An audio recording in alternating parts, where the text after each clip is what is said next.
అక్కడ కాసు కూర్చున్నారో కర్రలు పట్టుకొని కూర్చున్నారు థియేటర్ల దగ్గర, మీరు పొరపాటున వెళ్ళి అక్కడ రివ్యూల్లో కనబడ్డారా చచ్చిపోయినట్టే మీరు. ఈ దెబ్బతో మీకు కథం, మీరు మర్చిపోవడమే. ఇంకా ఎన్టీఆర్ గురించి ఇంకోసారి మాట్లాడాలంటే ఉచ్చపడిపోద్ది మాట ఒక్కొక్కడికి. అలా కాసు కూర్చున్నారో గొద్ద మూసుకొని అన్నీ దగ్గర పెట్టుకొని మాట్లాడండి. ఏది మాట్లాడినా మన తెలుగు, మన టాలీవుడ్ ఈ రోజున బాలీవుడ్ని హాలీవుడ్ని రేంజ్ దాటి టాలీవుడ్ ఉందంటే అదంతా వీళ్ళ దయవల్లే. అర్థమైందా? ఆస్కార్ తీసుకొచ్చారు మొన్న RRRతో. ఎవడు తెచ్చాడు స్వామి? ఇప్పుడు దాకా ఆస్కార్ తెలుగులో ఎవడు తెచ్చాడు? ఏదో ఒక షార్ట్ ఫిల్మ్కి వచ్చింది, హిందీ షార్ట్ ఫిల్మ్కి ఒకసారి.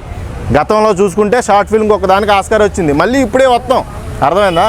మనం ఇంకా డెవలప్ అవ్వాలి, హాలీవుడ్తో పోటీ పడాలి అనే ఉద్దేశం ఉంటే ఎవడో కూడా ఇలా దిగజార్చే మాటలు మాట్లాడరు. ఈ రోజున నోటుకు వచ్చినట్టు ఏదో మన నోరు ఉంది కదా, నోటుకు వచ్చినట్టు మాట్లాడేద్దాం, మనం వైరల్ అయిపోద్దాం అంటే యూట్యూబ్లో నీ ఫేస్ కనబడితే రోడ్డుకేసి